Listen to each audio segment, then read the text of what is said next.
Good afternoon. Today's Battle Rhythm, Building Connectedness Through Purposeful Activities, will be hosted by Caitlin Cashwell. Caitlin is the Director of Community Integration. Community integration is America's Warrior Partnership's proven model that provides communities the tools and knowledge to implement a customized program that is responsive to local veterans, their families, and caregivers. We empower communities to empower veterans. Caitlin, that's all for me. The floor is yours. Thank you so much, Allison, and thank you everybody for joining us today.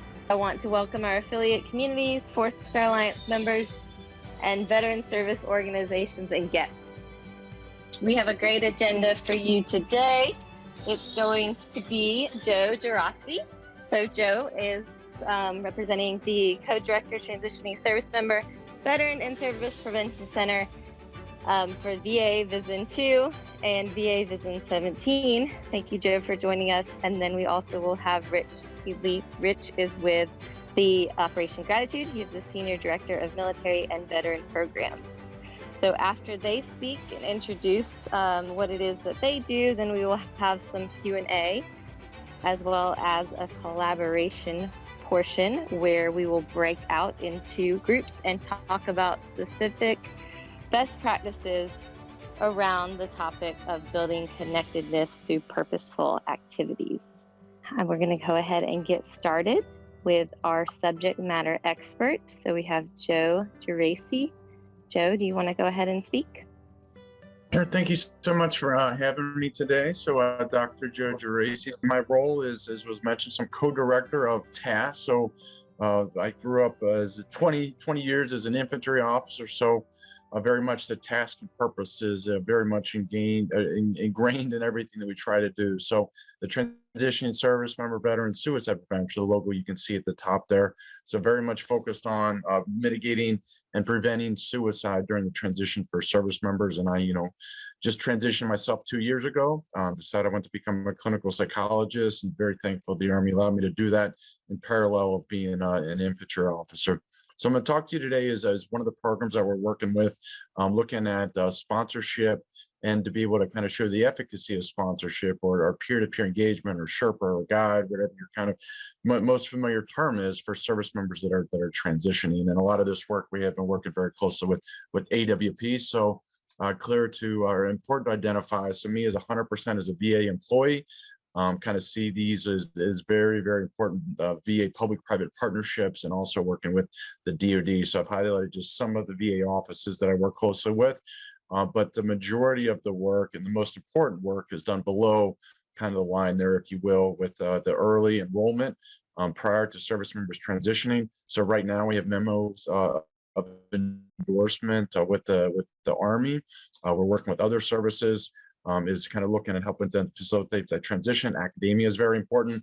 And then the most important item, though, or entity partner are the community partners on the bottom right. And there's just a kind of couple of them across the country. As you can see, AWP listed as a critical partner. And then from C to Shining C, Clear Paper Veterans, one of the community integration coordinators for this VA public-private partnership, all the way up outside of Massachusetts, all the way to, I see Rick Kelly on up in the Upper West in Olympia, outside Joint Base Lewis McCord up there in Seattle, Puget Sound region. So we have 9 Line and also Pierce County and other counties, and all the way to the south in Texas, other entities, Combined Arms, and also Bear County, all the way coming back if you want to wrap around to look at AWP partners within Florida. So I'll talk a little bit today about just some of the organizational structure, theoretical approach, and our kind of role within the VA helping to support this community-based approach, community-based intervention. Just some of the writings that we've done just within the last 12 months.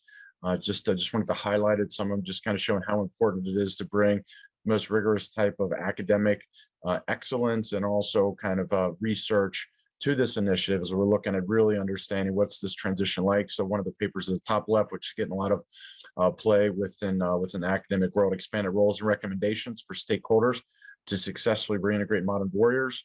And then, as I mentioned, kind of mitigating suicide risk. So I'll kind of talk about the different approaches that we use. We use more of a public health approach, kind of, in addition to, or above and beyond, more of a clinical approach. So I am a clinical psychologist. 30% of my time is providing clinical care for recently transitioned veterans.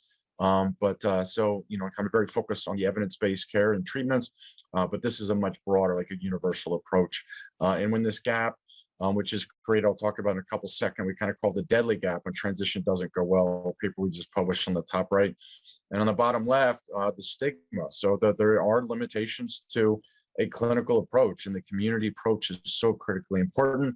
And then the paper on the bottom right is a paper I really like. We wrote it with a veteran who had a suicide attempt, and just be able to integrate, not only my kind of trials and tribulations emotionally from losing close friends in combat, but also losing close friends to suicide. And then kind of recommendations for clinicians and also the community to best integrate transitioning service members. And so I mentioned this is a VA public-private partnership, and the top left is the most formal aspect of that. So that is a memorandum of agreement, that document that goes with that snapshot there. From the Undersecretary for Health, Dr. Stone, signed that in April between the VHA and ETS sponsorship, which is a nonprofit. And my role is to help to facilitate the training for sponsors. We've certified just about 500 sponsors nationally. And then another key role of mine within the VA is to look at the evaluation aspects of it. In the bottom right, we have what we call a CRADA, which helps to facilitate this nonprofit dashboard to be able to also be mirrored within the VA so that we can use it operationally. So this is probably one of the most important slides. So I'll spend a couple seconds on this, at looking at the importance of the transition. So one of my last jobs is an infantry battalion commander, and we have a program within the military, your permanent change of station sponsorship program, or PCS sponsorship, where you have a peer who has to go through training and is selected to kind of work with you as you are transitioning to that location, and how important that is. And we always kind of see that the leaders help to manage transition. So that's one of my mentors there, General Rich Clark, the current SOCOM commander. And, working with him, he definitely let me know the critical importance of leaders managing transition. So we see this program where you receive a sponsor, it's your next installation. You can't even sign up from your first installation, go to your second until you have that sponsor. But if you look at when you separate or get out of the military, and that identity transition that happens and all the stressors and the reintegration difficulties that happen, there is no comparable program before this concept of this ETS sponsorship. So ETS sponsorship, very much a play on words. So that's more of an Army term. So ETS, you go to a soldier and say ETS, and they equate that to when are they actually going to discharge from the service, or expiration term of service. So that's what very much a play on words. So is the term PCS sponsorship resonates with service members. The term ETS sponsorship resonates with soldiers. EAS sponsorship resonates with Marines, and EAOS sponsorship resonates with Marines and those exiting from the Navy. And why is this so important? I just put some of the suicide statistics there. And you can see as we measured suicide per 100,000. So a term you've kind of seen, or number, over the last couple of years, I'm sure everybody's heard of 22 veteran suicides per day. So that is one metric, and that number, it's now 16.8. That doesn't mean there's less suicides. It's just the way we're measuring it. So that's one way to look at it, is how many veterans commit suicide per day. But another rate we look at very closely or another number we look at closely is the rate, so per 100,000. So you can see one population that I am extremely concerned about are those within that deadly gap. As I mentioned, it's a term that we've coined in a peer-reviewed article that we published this year, that 18 to 34-year-old. So the rate for them, it went from 23 per 100,000, and that was right during the surge in Iraq. I was in Afghanistan as a company commander as that was happening. I know there were trials and tribulations that we had with our soldiers. Some of them were going on their second deployment. So like me, our first deployment for a lot of the service members that were with me on that 2006 deployment had already headed toward Iraq or Afghanistan, and this is our second round. And we knew that the surge in Iraq was going on. And so going from that time, 23 per 100,000, So the most recent stats that we have from the VA published in December is the rate is now 47 per 100,000. So in spite of all the great work the DoD, the VA, and all our community partners have done, so that rate is now doubled. And another concern is that most of the service members, 75% of them that transition out of the service every year, are within this deadly gap demographic of this 18 to 34-year-old. And so kind of the approach that we developed and looked at is, if we know there's limitations to this clinical approach because of the stigma, most service members will not come to care, most veterans will not come to care, and those that do come to care, a lot of them will drop out of care after 2 or 3 sessions, and they're not getting the minimum necessary care. So how do we, implement approaches that already is aligned with military culture? They already have ETS sponsors, PCS sponsors. So how do we kind of help to create and implement a nationwide approach where we can provide that same service and mitigate these stressors? Because most of the suicide risk is exacerbated and created by the difficulties that they face within these domains. So very comparable domains that they have as they're transitioning from one installation to another, from employment, housing, family, all the way to their medical treatment. These are the same stressors that, if left unaddressed, can absolutely increase suicide. So if, many of you, potentially you don't consider yourself doing suicide work, but if you're helping a service member transition, if you're helping a veteran reintegrate into their community, and you're helping to mitigate employment challenges, helping to get that housing, and if you're helping their family transition, you're helping them connect to the community, and then helping them to get access to medical care. So under a universal public health approach to suicide, you are doing suicide work, and very important suicide work. So it's just, very quickly, and I'm kind of got about a minute or 2 left. Just so that's the approach, and the model is that 6 to 12 months prior that they receive a sponsor. And the sponsor, comparable to the PCS program, is a sponsor within their post-military hometown. And then kind of help to kind of do that connection and that guidance, and helping them through the process, and opposed to them being connected to military services that are on the new military installation. Their new installation is that community. So how do we help to connect them to those community services where VA is an important partner within this approach? So this is just a quick slide to kind of show one aspect within the VA. A new approach, as you've kind of heard me talk about, is that in addition to clinical, how do we help to augment and to increase the emphasis on community-based interventions so they are as on par and as important in clinical, and together it can be a full public health approach model to suicide prevention. So I'm not going to bore you with all the statistics and results, but as I mentioned, we're using the most rigorous type of research you can. So this was a randomized controlled trial that I was the principal investigator for from 2015 to 18. For about 200 transitioning service members, veterans, and just kind of showing that having that sponsor, having that Sherpa helps to reduce reintegration difficulties, and it helps to increase social support. And then if we had time, I would talk about how those are kind of connected to one theory of suicide that we implement, which is called the Klonsky and Mays 3-step theory of suicide, where step 1 is psychological pain. So if we can reduce psychological pain, in this case, reintegration difficulties, then that's the first step to help to ameliorate suicide risk. And the second step is promoting connectedness, or providing them that peer, that person, that guide.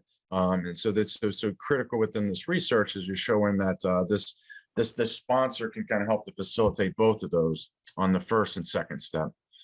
There is 7.5 hours of certification training that we provide to individual sponsors. And there also is comparable training we have for our community integration coordinators that AWP helps to facilitate that. So if there's questions at breakout, we can talk more about how important this training and certification of particular tasks are. And then as important as this human-to-human connection is having a digital dashboard to really kind of help to track the progress of service members that from enrolling on military installations and then helping them all the way to the community. And this is where the community integration coordinators across the country come in, as they can have access to the transition service members dashboard to help to track them through that process. So that was the individual service members dashboard, and this is an example of the community integration dashboard, where those community integration coordinators are positioned across the country. As I mentioned, my role is to help to provide the evaluation. So these are some of the life domains that we're evaluating, from employment and education to health, from looking at pain and sleep, looking at suicidal ideation, looking at enrollment within VA and non-VA, looking at social relationships, looking at financial and other aspects of housing, income levels, food security, homelessness measures. Is really important. And as we're also gathering, collecting qualitative data and that open-ended evaluation and assessment. So right now, the program eval, we're enrolling on a number of installations across the country, but primarily in the Army, is we're starting to work with other installations. And one of the problem sets is, as you have service members enroll on a couple installations, they're going to so many different states across the country. So how do you provide a consistent, uniform approach regardless of where the service member is going after they get out?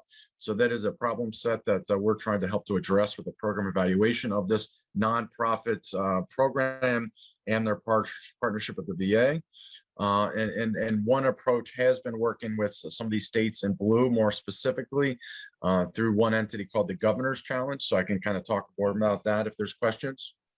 And just wanted to kind of highlight just some of these. A lot of these are our publications, but even some others out there that are doing a lot of research and highlighting, identifying the approach that we're taking with this VA public-private partnership. So just some of the articles within the last year that have been published, kind of talking about the critical role of such an approach.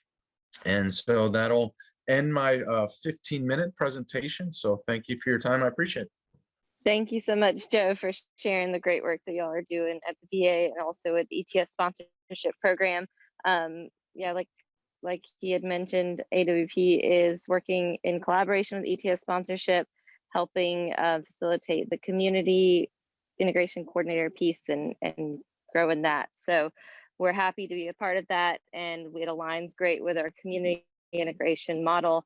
And like he said, if you're helping veterans succeed in improving their quality of life, you are preventing suicide. So we appreciate all that wisdom, Joe, that you had. And now I'm going to introduce Rich Headley. Rich is with Operation Gratitude, and he is coming to us live from an actual volunteer event. Thank you, Caitlin.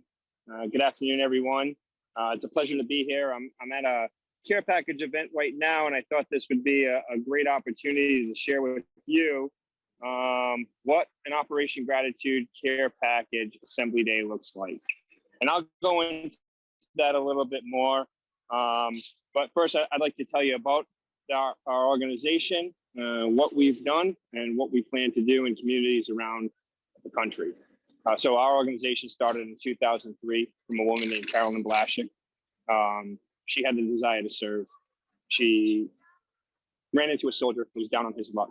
And this is at the beginning of the Iraq War. And she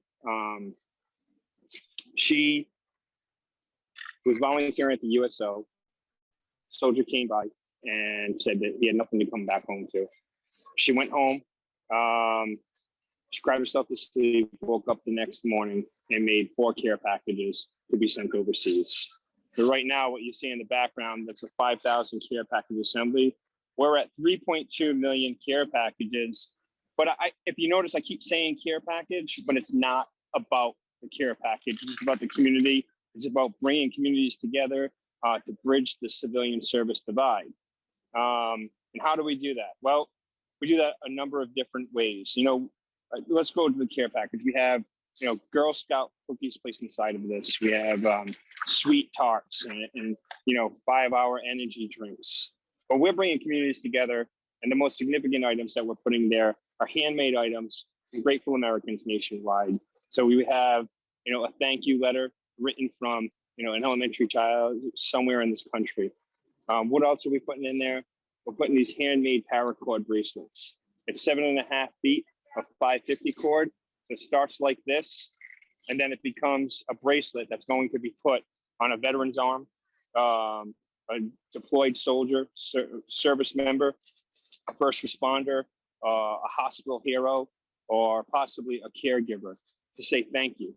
So you see this one has a little note in the background. And someone took the time to even place a note inside of this Paracord bracelet. Probably a community event, maybe a church group, maybe a veterans organization, but they're taking the time to show their appreciation. Briefly, with Joe talking about suicide, and I've had veterans come to me and say, can I get 30 of those care packages to go deliver on Tuesday morning? And I'll send him the 30 care packages. And they'll say, you've given me a reason to wake up in the morning, because our veterans have a desire to serve. So, we have all these different events. I'd like to take you through the line, because what we're going to do, and I'm going to talk about next, is that I'm going to give you the opportunity to make these care packages and distribute all through Veterans Day. So that way you can see what it looks like. It starts off with a volunteer, and she's going to place these items inside the care package going down the assembly line. And we're bringing the communities together, right? We have the National Charity League here at the Washington, D.C. Armory. This is the Cherry Blossom chapter, and they've been volunteering with us in about an 85-degree armory, sweating it out. But we have all different community members here. We have an active duty sailor here. We had a Vietnam veteran here earlier, 77 years old, came here because he has the desire to serve. So what we're getting ready to do for Veterans Day, last year we were able to impact 39,000 veterans in all 50 states with the delivery of a care package to say thank you for your service for Veterans Day. As a result of COVID, we've been able to evolve our mission a little bit and create a continuum where we realize that we can send these items to VFW posts. We can send these items to honor flight hubs, and they can make these care packages. So what we'll do here is you can see these pallets of items in the background here. We'll send you 2, 3, 4 pallets to impact 1,000, 2,000, 3,000 veterans. You can host an assembly day just like the one you see here in my background and invite community members to come in to get a sense of understanding. Give your veterans a purpose, an opportunity to share what it was like to serve in the military. I served 21 years in the Marine Corps as an infantryman. I did 2 tours in Iraq. I was there for the invasion, and I went back for the surge 2004, 2005 in Ramadi. People don't necessarily need to understand that, but what they can say is that I volunteered to serve my country, and I'm going to continue to do so with Operation Gratitude. I think we provide that opportunity for veterans to go out there and do that with their communities around the entire country. So I don't have a slideshow prepared today, but what I do have is our website that you can go to and reach me if you're interested in hosting a small scale event like this in your area, and that we can help you get out in your communities to do the same thing. So I'm looking forward to questions in the breakout rooms and really going into depth and how we can plan this logistics. But I appreciate the time here. I'll keep it short and I'll stop as my Wi-Fi is probably not that great. So thank you for the opportunity to speak to everyone here. Thank you, Rich, so much for doing that. Live action. We got to see how it really works. I got to go see it in Augusta, Georgia. It's a great event to get people together, doing things, being a part of the community, whether they're military or just want to give back to the military. So thank you for sharing that. So now we're going to go into Q&A. Allison, do you have any questions that you see? Or if you have any questions, please put them in the chat box. Now is the time to have Joe, Geraci, and Rich on board to just answer any questions that you have about these 2 great programs. Hi, Caitlin. So people were asking things like, if the service member is injured when ETSing, is there a model where the spouse caregiver has a sponsor? They are identifying it as a gap, and that there are many that need our help. Does anybody have any information on that? Sure. Danielle, I see you on. You want to take that? Sure. Hi. Can everybody hear me? Can you hear me okay, Allison? Yes, we can. Thank you. Okay, great. So we are, ETS sponsorship program is currently working with the University of Texas at Austin, their Institute for Military and Veteran Family Wellness. They have a military spouse network, and while they have a very robust program within the state of Texas, they do run a parallel virtual programs for the spouses of transitioning service members and veterans. So we're working very closely with them. So we should have more news about that in the near future. Awesome. I'm going to stop my share so we can see people while they're talking, if possible. We had another question for what data is available to show that connectedness assists in preventing veteran suicide rates? And what about the other risk behaviors? I think that's probably meant for Joe. Sure. So Don Voigt, a great researcher out of Boston University and also National Center on PTSD, they published a paper in April 2021. And the three of the clearest indications on who has a successful transition. So connectedness was absolutely at the top. Also resilience was at the top. And then depression was another element that was at the top. So, I mean, the connectedness, I mean, this is a concept that's gone all the way back thousands of years. And then even in the late 1890s, a concept that kind of shows the connectedness for the civilian population overall is so critical and important. So two prominent models for suicide prevention. So one is the ones that I showed you, the Clont scheme A, but then the Clont scheme A that's even based on a Joyner 2005 interpersonal theory of suicide prevention, where thwarted connectedness is one of the key elements that can lead to suicide. So, and there's been a lot of reason. And so the hard part is how do you directly connect suicide and connectedness? It's not an easy task to do in research, but some of the things we do is like, what is the closest indicators that you can get towards that? And, you know, after research paper after research paper, from not only a cross-sectional, so, you know, at this one time and space, this is related to this, we kind of see it, but then also perspective studies and measurements that we do see is that connectedness, that social support, me being connected to another person, you know, time and time again comes out. It is a variable that's very predictive of suicide.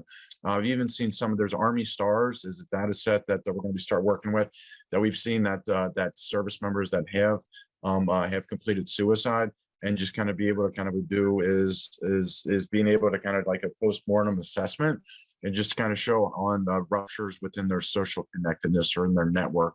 It's very sad to kind of to see a lot of that evaluation, but in those assessments and those reports. But I would say it's very clear that connectedness is one of those gold standards, you know, kind of related to suicide. Depression is absolutely up there. Resilience is always up there.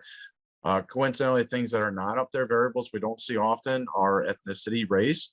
We don't see in regards to social demographics, in regards to social economic status.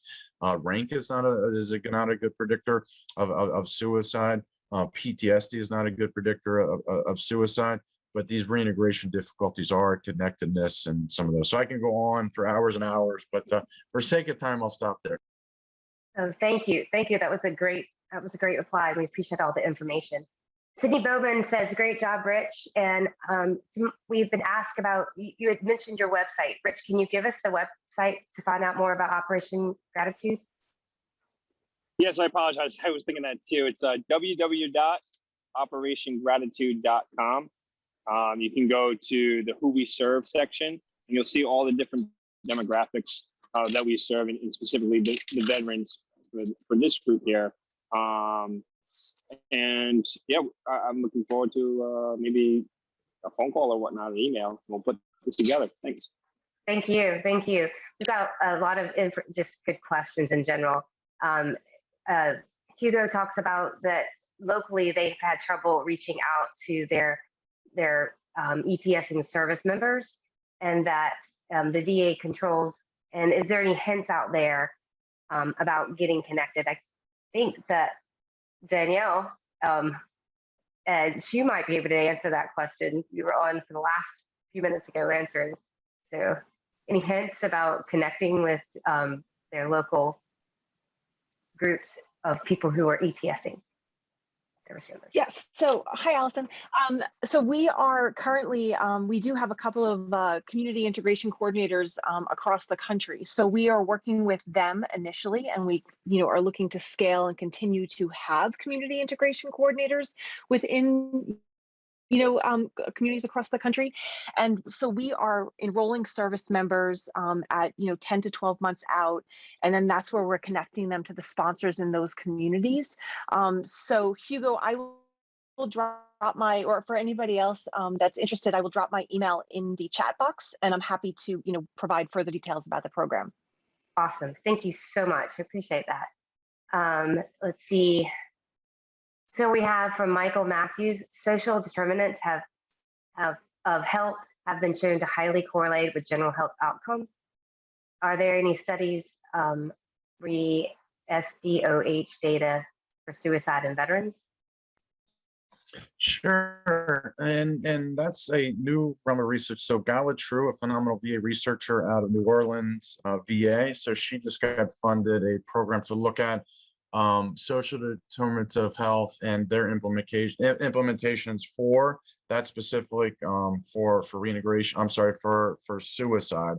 And then so there's other research that I documented that those that have, if you look at what are the social determinants of health, of the way at least with the EDS sponsorship program defines it, is within the domains of employment, of housing, with connected, with the family transition, connection to the community, and medical. So obviously the medical one falls a little bit out of social determinants of health, that those that have the highest number of reintegration difficulties, as you define in those four domains, they are 5.4 times more likely to have suicidal ideation than those that have minimal reintegration difficulties.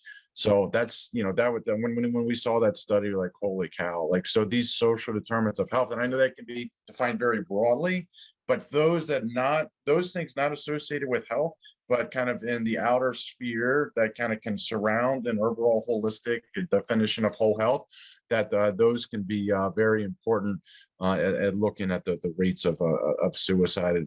But then another thing that's out there is stigma. So, like, I'll be honest, like, there are lots of service members, lots of veterans, me included as an infantryman, did not want to seek, clinical care. So how do we kind of help the community to help to facilitate this? So thank you for that question. And Hugo, great seeing you on. Great work that you're doing, Better. Thanks for those questions and the answers and all. We have a lot of information just going in this chat box and just information back and forth to people. So please look at the chat box and know that we will be sending out in the after action a lot of the information that is in the chat box. So if you have something you would like to share, your contact information, or just information about what you're doing, any of the participants out there, just feel free to put it in the chat box and we'll get it out to everybody in the after action as well. So, and on that, I think what we're going to do is go ahead and move on in to our breakout activities. Go ahead, Caitlin. Yeah, thank you all for great questions. As Allison said, yep, we will be following up with as much information as we can to all of you. So now we're going to go ahead and break out into specific topics. So topic 1 is best practices for engaging veterans in volunteer opportunities. And we have Mary Patterson from the Team Red, White, and Blue who will be helping facilitate that conversation. Topic 2 is going to be building connectedness for suicide prevention, and we have Joe Geraci for that. We have topic 3, tips for organizing volunteer opportunities, and Rich Headley will be organizing that conversation. And then we have connecting in the community with Hugo Lentz with the Travis Manion Foundation. So it is going to be time to where you can select your breakout room. Allison? So as soon as I open the room, what they can do is just go to the bottom of the screen. You'll see a little breakout icon, looks like Windows, and you click on that and you can join. It'll say join. You click on the blue word that says join. So, and you can go ahead and turn your cameras on and turn your microphones on as well, because it's an interactive discussion that what we're really looking for. So make sure that at the beginning, when you introduce yourself, please stick to just your name and who you work for so we can get as much information as we can and discussion going. So with that, I am going to go ahead and open up all of the rooms, and I'll see you guys back in 25 minutes. Welcome back to the main group. I appreciate you guys' discussions and your efforts and your willingness to participate. So topic 1, best practices for engaging veterans and veteran opportunities. Mary, do we have a person from your group that would share? Well, I was taking notes. I know Joshua was too, but I can share if you want me to. So yeah, so we talked about thinking about helping veterans get connected to the community through sharing with other VSOs and collaborating, which it looks like the other Breakout activity was a part of, but looking at collaborating with other VSOs, bringing in members of the local community and trying to keep everything as local as possible to be able to reach out to veterans and do kind of a warm handoff. So if somebody is just coming into the organization, or somebody is maybe identified by maybe a different organization, is like, hey, there's this person that really needs this, some kind of opportunity, and this is something that your organization provides, being able to do that warm handoff and to bring that person and bring everybody together was actually Joshua's idea. And so to kind of bring everyone together so that it's a conversation and it's just very organic, and it's not just like, here's this number, call it, or here's this website, but really making sure that you are helping to connect that person one-on-one and in person.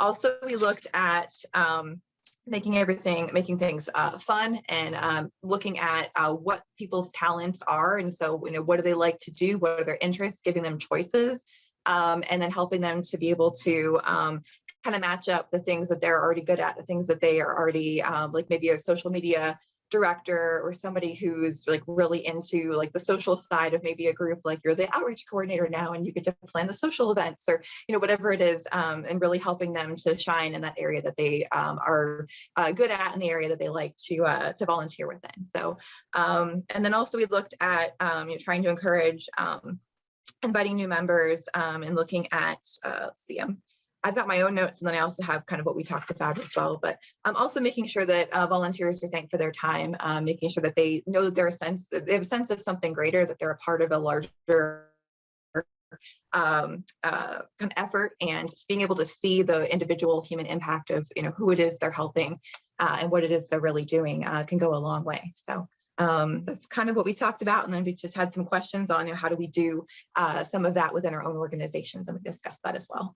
Awesome. That sounds like a great group and a great discussion. Yes, when you really hit people in and get them hooked into it by using what they're good at, and also having them thank them for their service, and then making sure they know their impact they're making, it really would help engage people with volunteering, especially veterans. It's all about purpose. Yeah, and one more thing too is technology and being able to bring people together, especially maybe younger veterans, and bringing them together in a place that they're familiar with and they're comfortable with. And so bringing them from maybe the tech world into in-person events is important too. Excellent. Thank you. Topic 2, building connectedness for suicide prevention. That was Joe. Did you have a person, Joe, or are you going to share with us your group? So I failed to ask for a volunteer. We spent so much time getting to know each other. So not only will I do push-ups, but I will take on the role of kind of introducing everything we kind of talked about myself, and then please, the team that was on, feel free to augment or identify. So we're fortunate. So Joy, so one of the leaders from the Governor's Challenge to Prevent Suicide Among Service Members, Veterans, and Family Members, SVMF from Maryland, to kind of share about one of the programs she has for the state. So priority group number 2 within the Governor's Challenge is promoting connectedness during transitions. So transitions can be very difficult times. We kind of talked about some of the peers that they have, certified peers, and adding in a capability to work with SVMF to kind of that special identifier. So something that Governor's Challenge is working on. And then we also were able to hear about the Operation Deep Dive. So thank you for that introduction.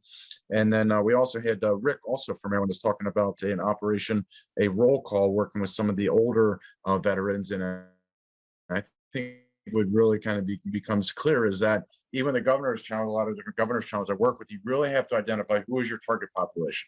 So if you're trying to help everyone, you're helping no one. So how do we really help to identify those higher risk to really kind of help them, and kind of brought that to the forefront. And then I also wanted to identify, so Sean in Kansas City, caregivers home front, talking about making sure we don't forget about the family members and how important that the family members are in this process. And not only for some of the other work is how do we kind of get, as I kind of call, getting left for the bang from the IED when it comes to suicide, but also looking at making sure that we can forget those that are left out of the perspective and how a great resource they can be with those family members. And then we did have the privilege of having two entities that are ETS sponsorship community integration coordinators. So Quentin up in Wisconsin, and then also Combined Arms down in Texas. And then we did have another ETS sponsor on, Rick in Maryland. So we're able to kind of talk about what are some of the training and how important is the training aspect for peers, just making a clear differentiation. We're not in the group, we didn't want to talk about like, why is this important? I think it's a foregone conclusion from the research. Connectedness is so important for service members. So we really wanted to kind of talk about like the how. Like, how do we really kind of connect this with our local communities?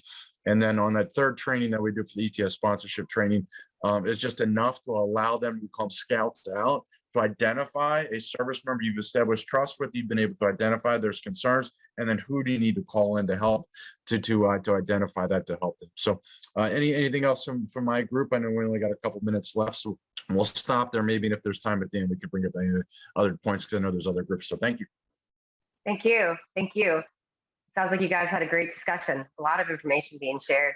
Topic 3, tips for organizing volunteer opportunities. Rich, are you going to share, or you have someone else?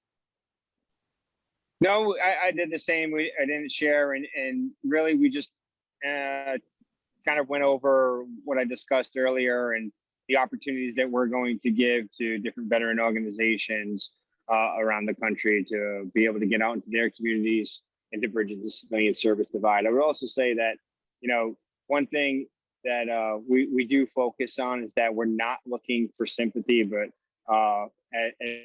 with our veteran program, we're not looking for veterans to receive any type of sympathy. It's more of just understanding, empathy.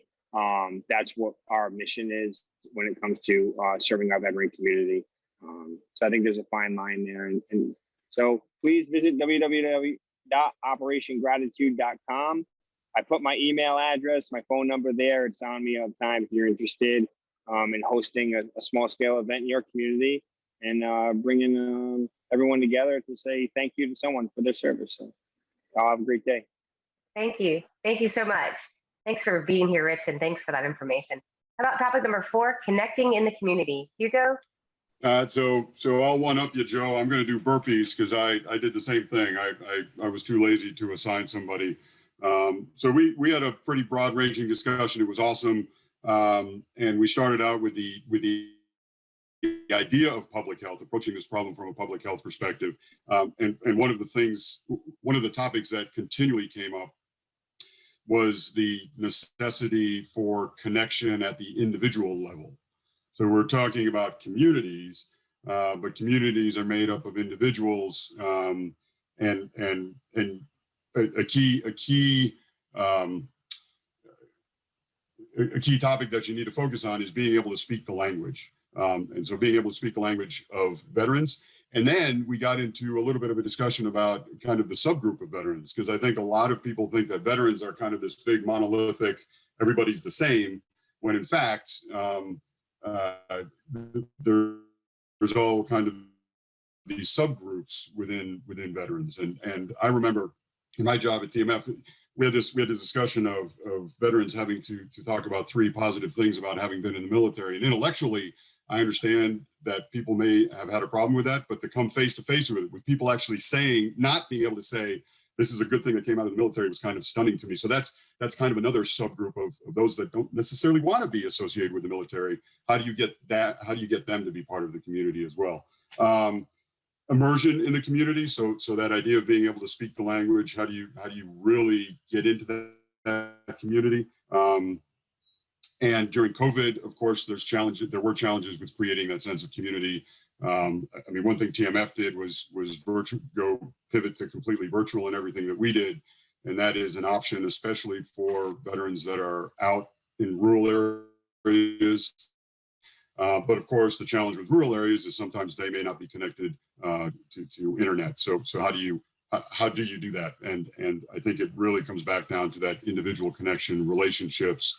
So I think team number 4, if I missed anything, please kick in. Did I overspeak or underspeak? Anybody can chime in. You nailed it. Awesome. Well, thank you very much. Thanks, Brittany. You're welcome. Well, thank you all. Thank you all for participating and sharing in the breakout activity. I'm going to turn the presentation back over to Caitlin to wrap us up, but thank you all for being here today. Yes, we'd like to thank Joe and Rich for speaking today, and we'd like to thank you all for being a part of this discussion. I love the interactions. This is what it's all about, just talking, sharing best practices. So thank you all for coming each month to do that. Before we end today's session, I'd like to invite you to sign up for Operation Deep Dive, the monthly update. Operation Deep Dive is a first of its kind research collaboration that is examining the factors and potential causes involved in suicides and self-harm among former service members. For more information, to sign up for the update, please visit our website, americaswarriorpartnership.org/deep-dive. And thank you all for collaborating and sharing at America's Warrior Partnership. We empower communities to empower veterans, and we hope that today provided you with those powerful insights, best practices, new partners, and tools to do just that. We believe communities are best equipped to improve the quality of life for veterans.